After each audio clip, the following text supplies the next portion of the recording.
Hello, welcome to the latest COVID lockdown webcast brought to you by Travel Weekly. I'm Ian Taylor and I'm joined by Mark Tanzer, Chief Executive of Abta. Welcome, Mark. Thank you. We've been waiting for weeks for clarification from the government on how refunds for cancelled holidays should be handled, and it's not coming, is it? Hasn't come yet, Ian.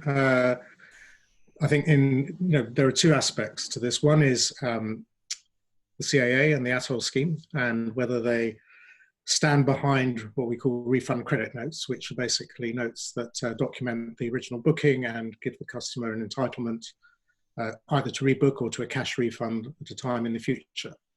We are clear from our reading of the Air Travel Trust payment policy that these are covered by the atoll scheme, so the customers can be confident that they are protected in the event that the company should fail.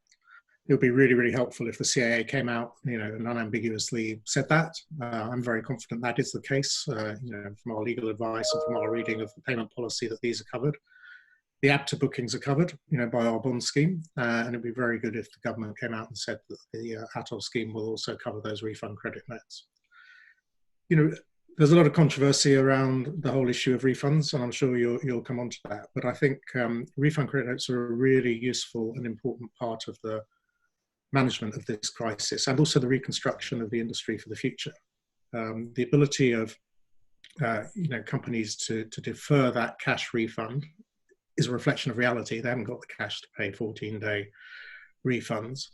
It's actually better for the customers, because if the company fails and they have to get their refund through the atoll scheme dealing with failures, that will take many, many months longer than the actual refund credit notes. I think it's in the customer interest rather than seeing failures. And of course, we don't want to see large-scale industry failures with thousands of job losses. That will really impede any recovery. So I think having confidence in refund credit notes, and people are using them, they're taking them, they're rebooking, they're recognizing that they'll be refunded in the future, is a very important plank for the customers and also for travel companies. And the CAA, as I say, could really help that by unambiguously stating they are protecting those refunds. Do you have any sense of how many refund credit notes have been issued thus far? I don't have the numeric data. There's a sizable proportion of people are taking these, and I think as people get more kind of familiar with the concept and confident, that will increase. And of course, the other advantage of customers rebooking as opposed to taking a cash refund, if that's what they do, is it helps to build the 2021 program. Because then companies can start to manage that. They can see the volumes coming through. And although summer 2020 looks as though it's going to be very, very badly impacted by COVID, what we don't want is summer 2021 to be impacted, because there aren't any bookings in the system. So I think it is we didn't want to be in this position with COVID-19, obviously, but I think as I say, what we've done in putting out the guidelines for refund credits has brought some kind of stability to that, which wasn't there beforehand. So you would reject absolutely the criticism from Which Travel of refund credit notes. Rory Boland, the editor of Which Travel, was on a webcast like this last week with Alistair Rowland, the Abta chairman. He said refund credit notes are wrong for consumers and wrong for the industry. Yeah, I don't agree with Rory on that. I think if what Rory was saying was that there's no customers shouldn't have confidence in them, then I think the CAA coming out and stating, as I say, unambiguously that they are protected will help that. I think the alternative for customers where companies fail is actually worse, and it's certainly worse for the companies, obviously, if they've gone into bankruptcy.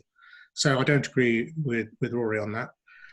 I think there's another set of issues as to what if you don't want to accept a refund credit note, and if you absolutely need or want the cash shortly. But I think for what I hope is the majority of people, they always see the value of the refund credit note scheme and have confidence in it.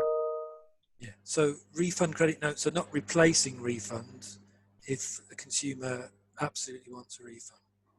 Yeah, I think this has been a sort of misrepresentation of Abta's position. I think from the beginning of this crisis, we have been very clear that customers are entitled to a refund if their package holiday is cancelled.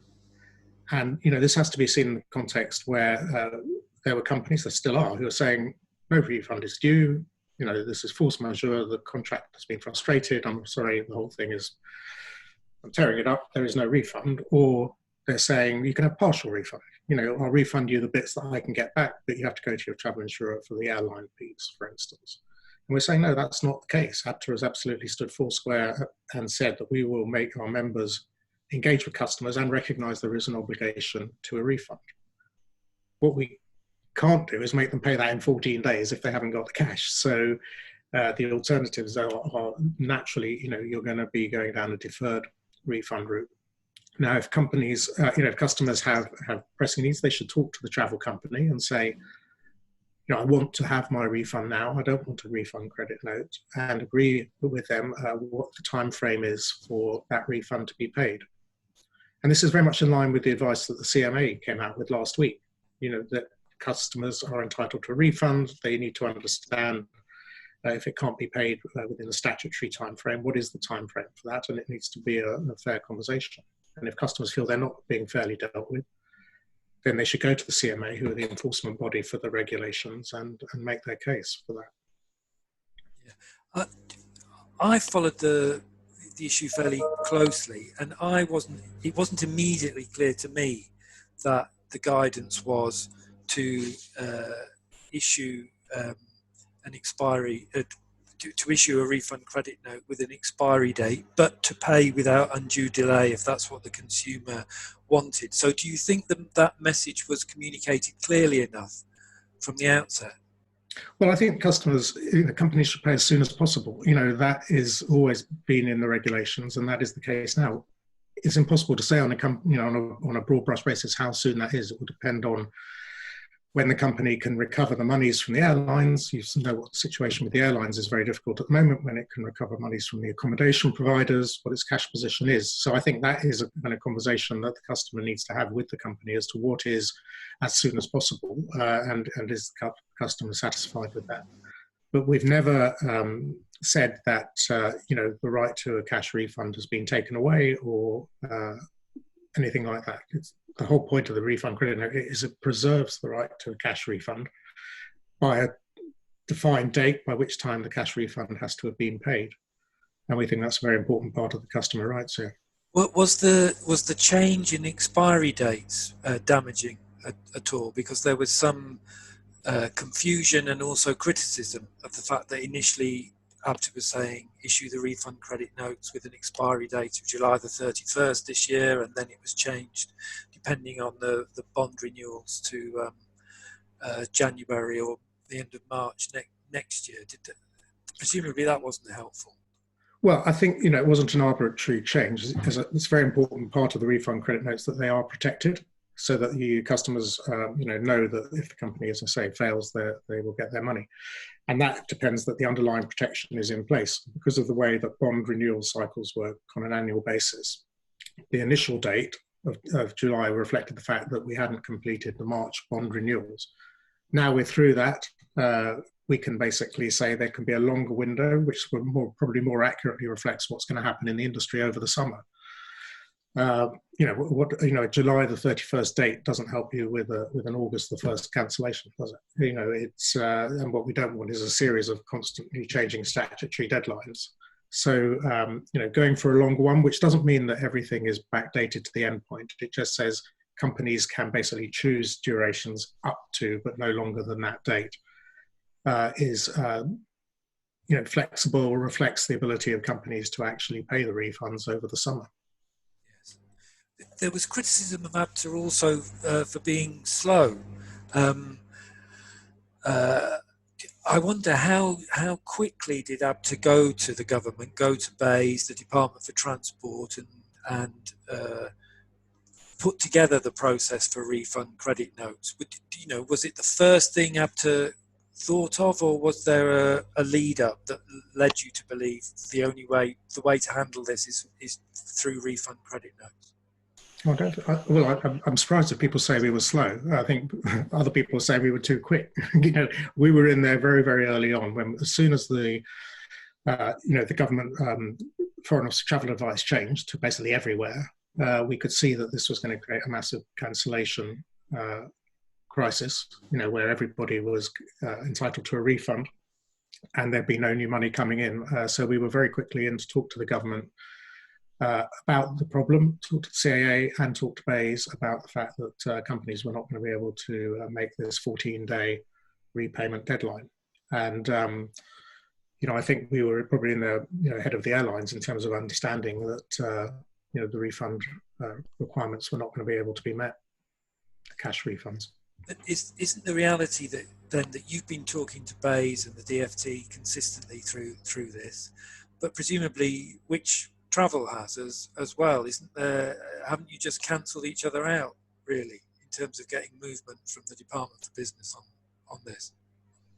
It's a very difficult political decision to make, and I'm not underestimating that. On the one hand, you have customer rights and customer needs, and I'm completely sympathetic to people who want their money back and say I'm entitled to it.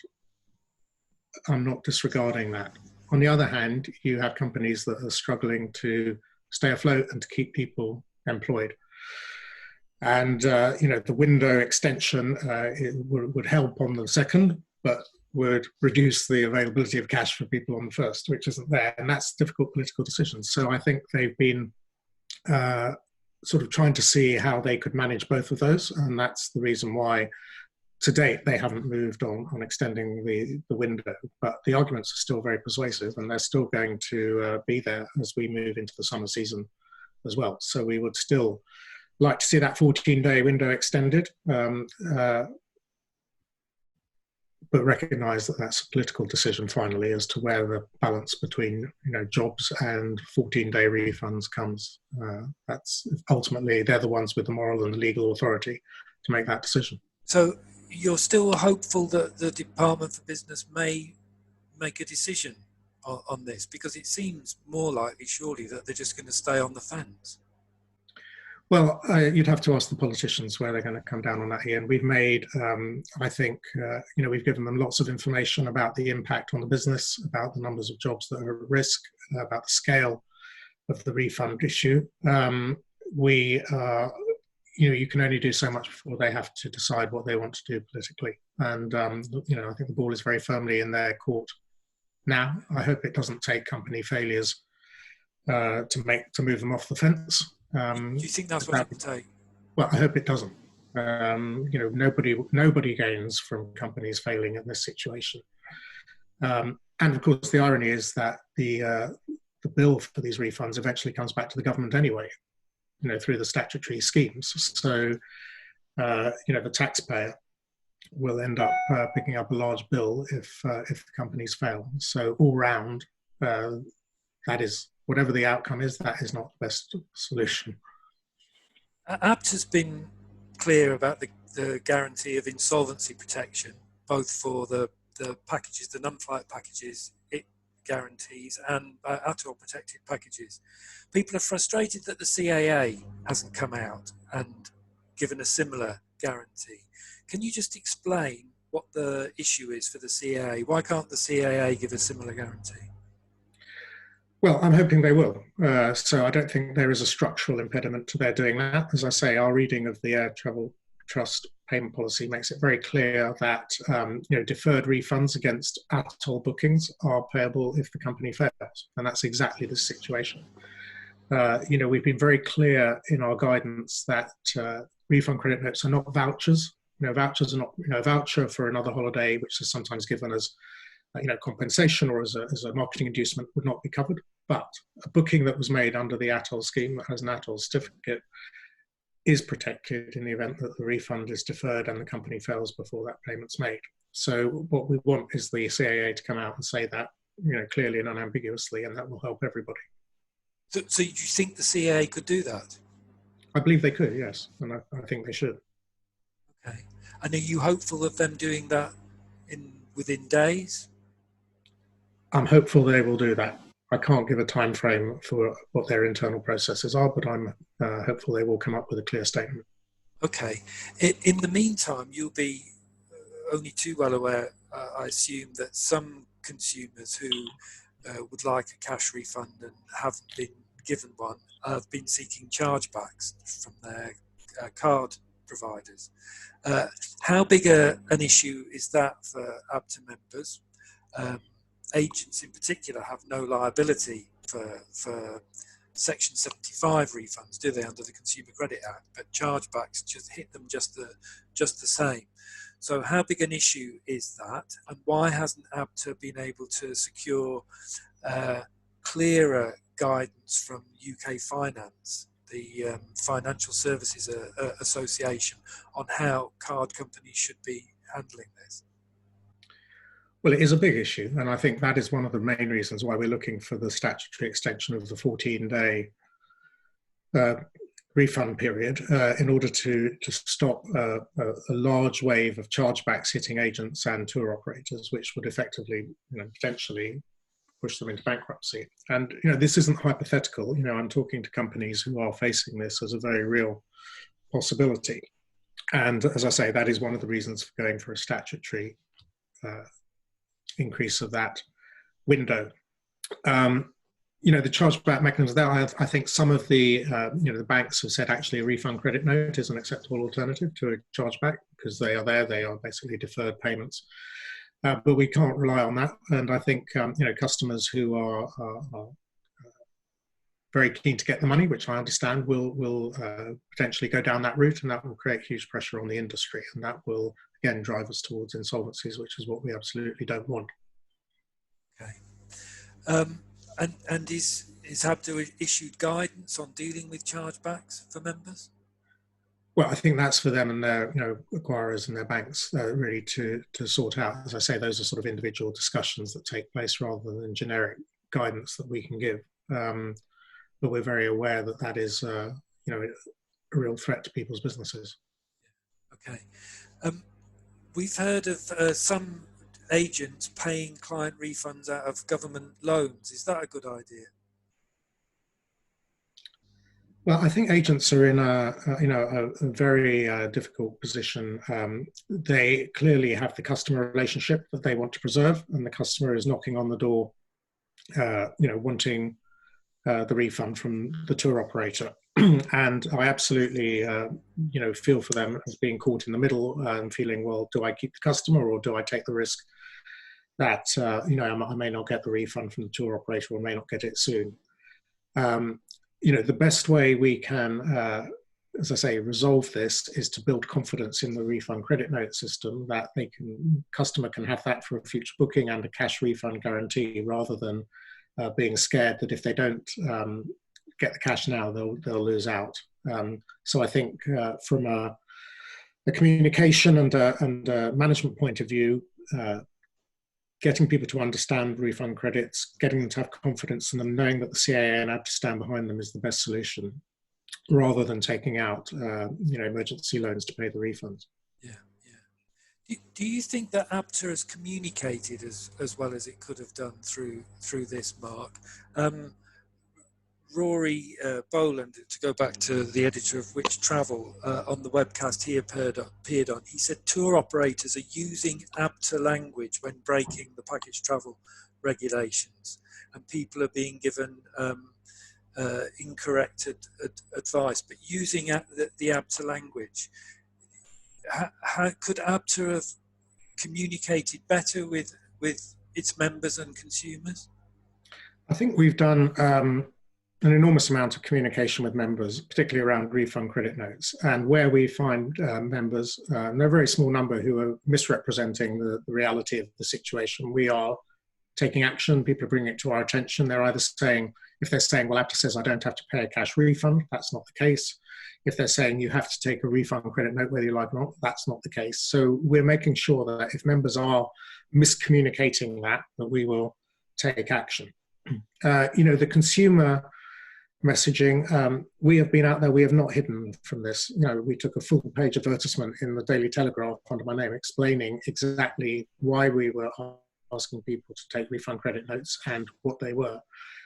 We have done many media interviews explaining this. It's not a message that people want to hear, particularly. It's a difficult message that yes, the law says you can have a refund in 14 days, but the company can't pay it. So we're in a different territory. And my correspondence is full of people who are angry and worried and feel that Abta has betrayed them because we're not forcing companies to give a refund in 14 days. So it's a difficult message. I think we've done everything we can to explain, the reality of the situation and why the path we've chosen we think is in actually the best interest of the customers and the companies for now. Okay. There were a lot of holidays cancelled that were booked for the Easter period, obviously, and skiing trips before that. But there's the issue will roll through the summer, won't it? The spring and summer, as in the normal course of event, balances fall due where people have just paid deposits. Now, what should businesses be doing in relation to balances? Because leaving aside the rights and wrongs of delaying refunds that it's not possible to pay to people who've paid in full for a holiday, seeking the balance from somebody who's booked a holiday and then cancelling the holiday weeks later and delaying the refund seems really unjustified. So what should businesses be doing as balances fall due? Well, I think if you believe that the holiday is going to go ahead, then you should collect the final balance, because that is the way of ensuring that the customer can have the holiday that they want. If you believe that the holiday isn't going to go ahead, you shouldn't collect the final balance, do you? Because the company, the holiday isn't going to happen. How do you make that decision? Very difficult. At the moment, government travel advice is still in place against all but essential travel, but we're seeing countries open up now. We're seeing loosening up of social distancing in some of the destination countries, and people are, the government here is talking about as well measures that would open up our economy for travel as well. So I think it's premature to assume that all holidays over the summer are going to be cancelled, and therefore, if people want to have their holiday, they're going to have to pay the final balance. The obligation is still there if they do accept the final balance to pay the refund as soon as possible if the holiday is cancelled. That's the same as it is now, and I hope that if that's managed better, the companies will be able to pay those refunds more quickly if they are refunds of a balance payment that is being paid now. But it comes to a judgment call, Ian, of if you think the holiday is going to go ahead or not. But surely this is something Abta should be issuing guidance to members on. Forgive me, but it's a bit of a cop-out, your response, isn't it? Because if I booked a holiday, paid a deposit, and now, say I booked the holiday, what we in early May for early July, and so a tour operator's coming or the agent is coming and saying the tour operator wants you to pay the final balance. Early July, I'm not going to be able to go to Spain or wherever it is in early July, or it's highly unlikely.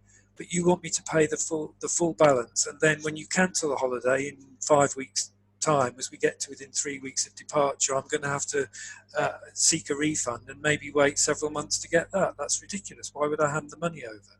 So surely it's a simple thing would be to postpone the date of taking the full balance to a window where it's reasonable to see whether the holiday is going to take place or not, or to the point where it's likely to be cancelled. And cancellations seem to be happening 3 or 4 weeks in advance. So why not make the balance due date the same as the date when a holiday would be cancelled? Well, because those balance due dates, are driven by commercial contracts with the tour operators' suppliers. And there isn't a single rule that says this is when you should pay your suppliers, or this is when the hotel will hold, how long the hotel will hold the room, or anything like that. It has to be done on a company by company and almost a holiday by holiday basis as to when those balance due dates work. So it would be very difficult for us to say everybody should pay, 10 days before they go on holiday, because by that stage, the hotel could well have cancelled the accommodation because they hadn't been paid. So I think it is down to individual companies. I think it is you're quite right, this is a unique situation where customers are thinking, well, if I don't pay the final balance, I'm going to lose the deposit because I'll be cancelling the holiday. They don't want to lose the deposit. So the alternative is that, the holiday goes ahead, and if it doesn't go ahead, then you get your refund as quickly as possible. So it's not an ideal. I don't think Abta can stipulate what that final balance due date is across the board. I think it has to be down to companies. They're concerned about their customer relations.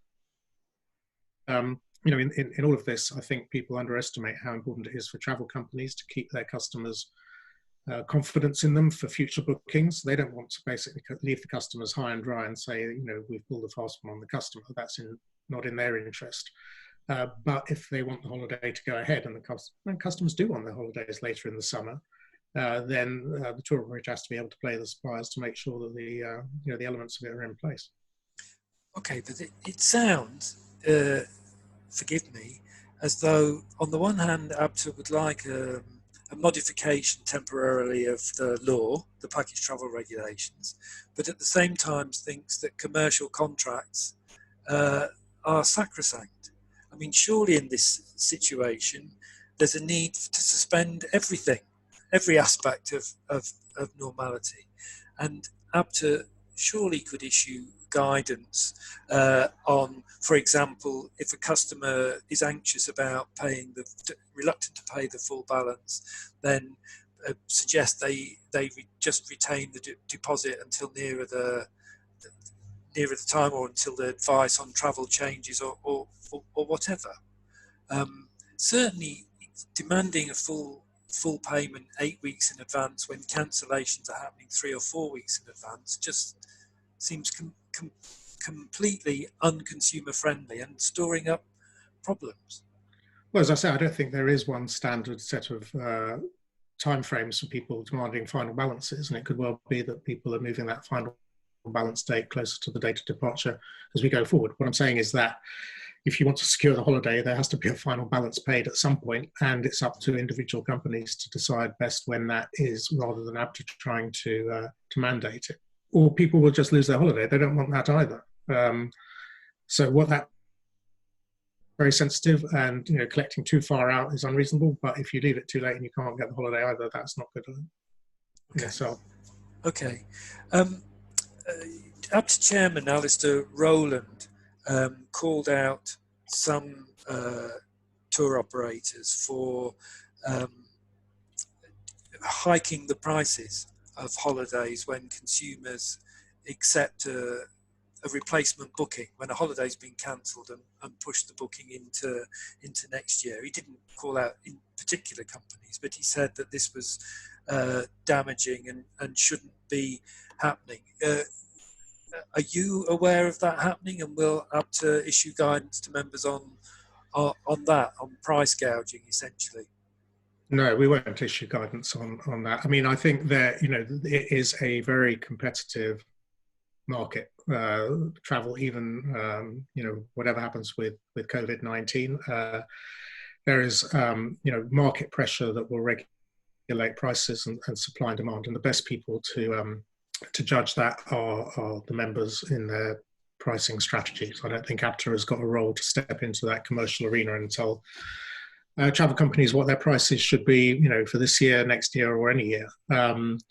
I think there may be examples where prices have gone up. I think it's very difficult to predict what's going to happen to prices overall in the travel sector over the next year, 18 months. Some things will put upward pressure on prices. You see,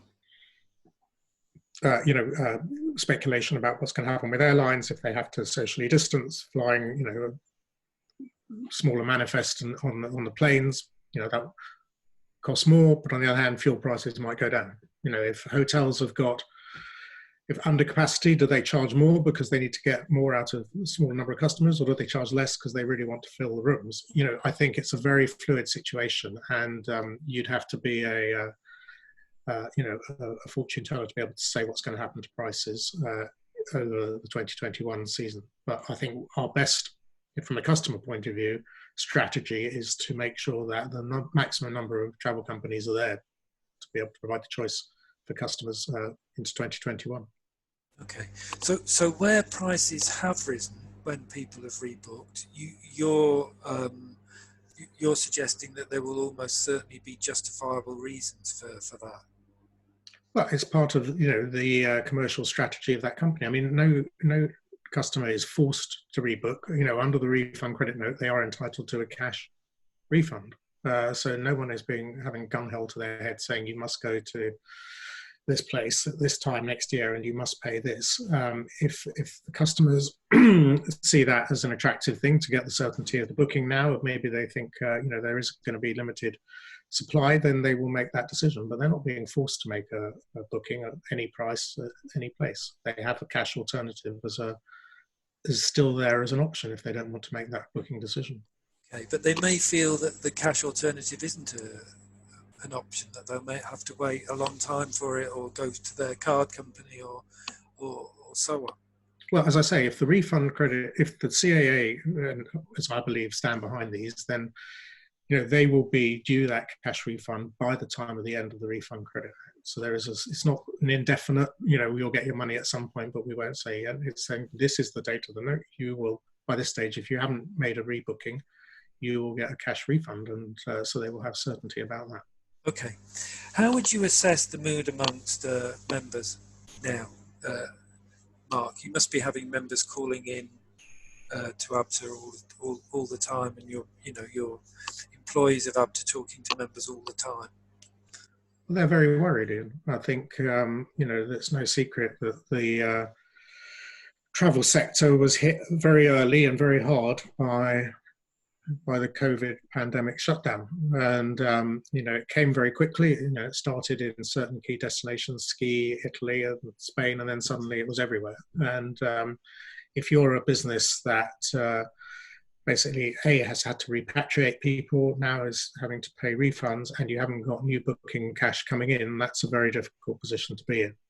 And although some of the government schemes have helped, furlough in particular, they're not the answer for the travel sector, because we still have to be able to provide a lot of customer support, advice, questions about refunds. So this is, you need to have people who are working, and of course they're disqualified from the furlough scheme. So a lot of companies are, we're asking the government for a much more flexible approach to furlough, where perhaps people could work 50% of the time and have 50% of the salary paid by the government and 50% by the company. But you're all out or there's no furlough is very inflexible and difficult for travel companies to manage.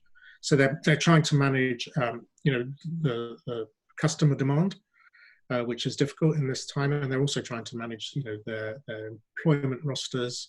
One of the delays about paying refunds isn't simply they haven't got the cash, it's they haven't got the people there to process the refunds anyway. So it's a very difficult time. No one can see quite when we will move out of this phase into a more normal kind of travel world, or quite what that will look like. There's a lot of uncertainty and anxiety. That said, I think, as we always say, travel industry is very resilient. Customers are taking refund credit notes. They are rebooking for 2021. There are, optimistic signs that the appetite for travel isn't going to go away. It may be different, but the appetite will be there. And that, if not later in this summer, then certainly for next year, there'll be a program that we can rebuild on. Okay. Are you hopeful of BAYS being more receptive to Abta's asks when it comes to modifying the furlough scheme, for example, so that staff could be working some of the time but still having their wages supplemented? Because the travel industry and airlines could do with a tapered removal of the furlough scheme, couldn't they? Yeah. It's not just the travel industry and the airlines, Ian. It's a lot of domestic, attractions, other places that need to maintain. If you want to have a domestic tourism industry, you've got to maintain the sites, the zoos, the places people visit in order to have somewhere for when the industry picks up. So they need to keep workers, even though they're not revenue earning at the moment. So I think the pressure on the government as we move into a recovery phase to have a more subtle and flexible furlough scheme will grow from a number of different quarters. It won't just be Abta and Bays. It will be, I think, a lot of business sectors and the Treasury trying to say how can we support businesses to make the recovery as quickly as possible. Okay. And how do you assess the mood amongst the consumers who are calling into Abta or that members are talking about when they speak to you? Do you think that Abta's reputation has been called into question through this crisis? Well, I think, I mean, it's very hard to generalize how the consumers feel. There are some who, as I say, a large number are accepting refund credit notes who see that's good, it's protected by Abta, that's great. You know, I've got something here that I can hold on to. Very different situation, I have to say, and I'm not trying to score a point here, to the airline situation, where if an airline gives a voucher, there is no underlying protection for that. All you have is an IOU from an airline, and you know the concerns, obviously, with the airline sector is that the airline may not be there. So I think when they look at the package protections that Abta and Atoll are providing, they feel comforted by that, and they think Abta's doing a job. And we get a lot of calls that are along those lines. There are others who absolutely feel they want their money now, and they think that Abta is somehow, validating the fact that they're not going to get it, which isn't the case. But that's perception, and I can understand that because the government has been absent, Abta has really been out there taking that stick. And I think we do have to, acknowledge that for those people that, trust in the Abta brand or confidence in the Abta brand will have been dented. But I'm also confident we can rebuild that. Okay. Abta has taken quite a risk, hasn't it? Both on the financial guarantee to consumers and on the to its reputation on this. Are you comfortable with the level of risk Abta's taken on? Yeah, I think we've actually shown leadership at this point, Ian. I think it would have been the wrong thing. In some ways, it would have been easier from a brand and personal point of view to have abstained from this and said it's all too difficult. Leave the customers and the members to have a free-for-all. That wouldn't have been the right thing for Abta to do. Either to say to members, you've got to pay in 14 days, and they say, well, we can't.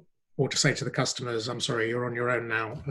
You've just got to basically take action through the courts. And I think, by trying to fill this gap in the middle and bring order to the whole question of deferred refunds, I think that was the right thing to do.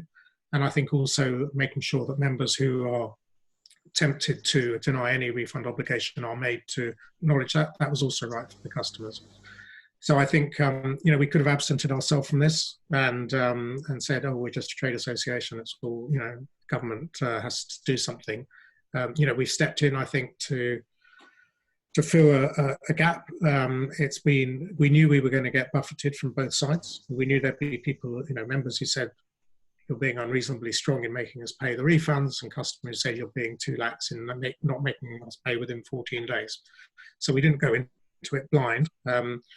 But we felt that this middle ground was where the best solution, given there is a lot of pain out there all around, is. And nothing has changed my mind that we're in that we're in the right position for that. Even though it's been a media and a consumer buffeting, it's not a position Abta would normally or any time want to be in. But I can't see what else we would have done. Do you think the worst of that criticism is behind you now, or do you see it intensifying? If Bays doesn't say anything, if the CAA doesn't say anything? Well, I think individuals will not be happy when they don't get their refunds, and that's going to happen through the summer. I hope that the big shock of simultaneous cancellations, which obviously all happened at one time. When the Foreign Office advice changed, won't be repeated through the summer. I mean, cancellations will happen according to when the bookings come. So that immediate kind of inability to pay within 14 days, I hope will become less intense. But there will be people who want their refund faster than the companies are able to pay it, and they will be angry. as I've said before, they should talk to the travel companies, say, when am I going to get it? If I'm not going to get it in 14 days, what is the time frame? And if they're still not happy and they feel that they're being unfairly dealt with, then they need to go to the regulator to take their case to them. And when are members going to be most at risk of failing, do you think? At what stage through this? It's impossible to say. Ian. I think they're facing a cash crunch now. The airlines aren't paying refunds. You've seen that, but the airlines are themselves in dire straits. Your own newspaper has pointed out the bailouts that are going on. So airlines are asking for leave to be able to give vouchers instead of cash.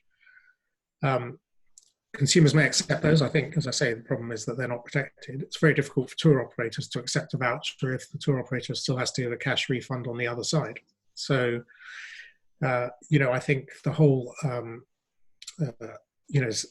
sort of supply chain has to basically loosen up over the summer to enable companies to come through this. But it really depends, again, how quickly we're able to start getting cash into the system through new bookings as well. Okay, Mark, we should invite you back, if you will come on again to look forward a bit more rather than assessing where we are right now. And maybe we could have you back after Boris has announced how we're going to get out of this. But just finally, when do you see and how quickly do you see the industry coming out of lockdown and some demand coming back? I think demand is there, Ian. As I said, people are rebooking, if not for later in the summer, but also for next year. So I don't think the customer demand, at its fundamental is the issue. I think it is having customer confidence and good understanding of how it's going to work, in destinations, how it's going to work getting there, what are the processes going to be for going through airports, for mass transit, what are going to be any restrictions when I do arrive, if they are, what, people are talking about quarantine potentially, if you come back, how does that all work? So I think the government and the industry need to work together a very, very clear kind of explanation to customers as to how recovery will work from a personal experience, not sort of economic, furlough thing, that's companies, but from a customer point of view, what would it be like to go on holiday in September? And I think if we don't do that, then I think the recovery will be delayed because people say, well, I just don't know. I don't know if it's going to go ahead. I don't know if I'm going to enjoy it if it does. So I think that's an onus on us. We're already working, with the Foreign Office and with other bodies to say, how can this recovery be explained? How can a strategy be put in place for that? So it's very difficult to predict. We don't even know what domestic kind of process is for releasing lockdown, let alone international equivalent. I'd like to think that certainly, the back end of the summer, people are able to travel again, if not before then, and enjoy a holiday. So you would think it's feasible to perhaps consider going abroad in September, say? Yeah, potentially. Why not?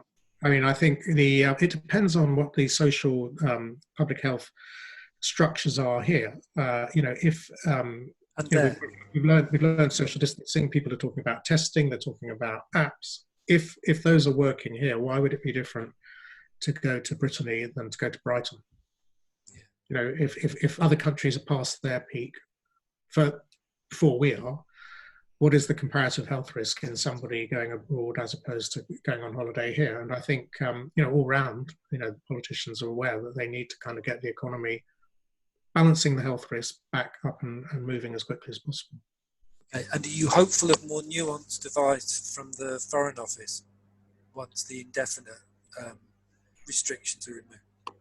Yeah, well, we never, as an industry, try to, second guess what the Foreign Office advice is going to be. They make their decisions based on security and health, and it's absolutely right. They make those independently of the commercial considerations of the industry. But that said, obviously, the sooner that they feel we are able to travel to other countries and lift those restrictions, then the sooner the travel industry is going to be able to recover. Okay. Final question. I've got a holiday booked next February in Spain. When's your first holiday abroad booked? Well, I've just cancelled my June one, so I shall have to rebook with my refund credit note for later in the year. Okay. Mark, thank you very much indeed. Thank you very much, Ian. Speak soon.